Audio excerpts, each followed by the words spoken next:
Campaign Diary. This is for Curse of the Crimson Throne, Book 5, The Skeletons of Scarwall, Part 2, Castle Scarwall, Chapter 11, The Desolation of Bellasham. With the enemy defeated, the group has a brief discussion as to where they may settle their head for a long rest. The group says, well, why not set up right there in the ballroom? Gregor is not so sure it's a safe place to set up, but eventually do decide to set up there. Gregor ritually cast his Liam's tiny hut. Most of the group hops in the ring, with Lavinia staying just in the tiny hut, observing the outside. She spends some time just looking around, and eventually she somewhat notices that the room is getting a little darker than might be. The starlight through the kind of glass window of the ballroom doesn't seem to be shining through. There are various holes. There doesn't seem to be light coming in. She goes out, but she can't quite figure out what's causing it. It just seems to be, darkness and shadow. But she does tell the group, and Brendan comes out, or Idris comes out, and they both notice that they don't see anything either. Whereas Eno decides, well, there's shadow, so he's going to do his best to cast daylight to get rid of the shadow. They reveal the huge scaled serpentine form of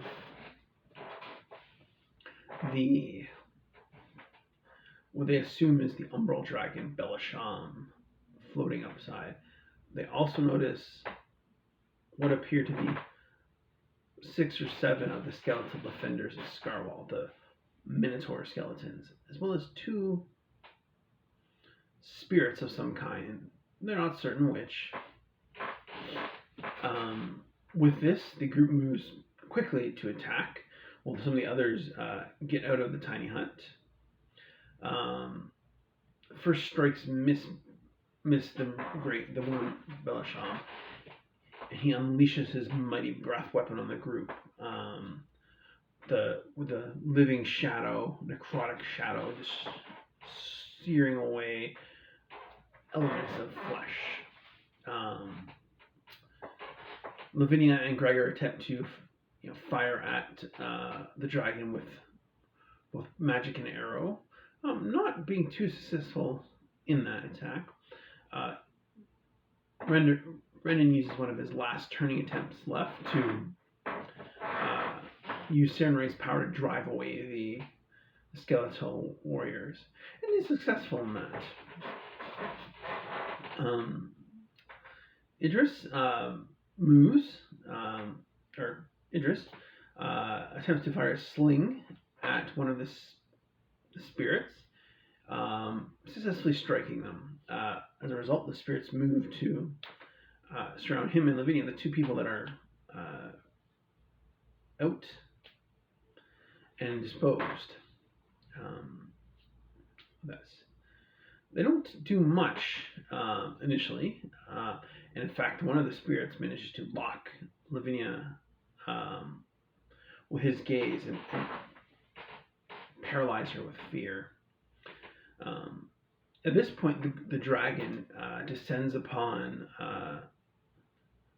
the paladin, flying by and rending him with 2 claws and attempting to bite him before descending back up into the air. This happens several more times, and the group grows frustrated. So he, activates his boots of flying and descends to fight the dragon one-on-one. The group is on the ground. Their supports, with spells or arrows, or takes to defeating the 2 spirits. Once the 2 spirits are defeated, they're able to offer more support in his fight against the worm. Several more times, the worm Bellasham opens fire with his necrotic shadow of breath weapon, dealing significant amounts of damage, putting the group on his ropes. In fact, almost knocking dead. But due to the skill and the savvy in fighting of the dragon, he managed to attack Eno and move out of the way away from his grasp, forcing Eno to move closer each time. And that's where we left off, kind of a cliffhanger, with the group severely depleted and in the middle of a fight with the worm Bellasham. We'll continue that next session. Anyways, thank you very much.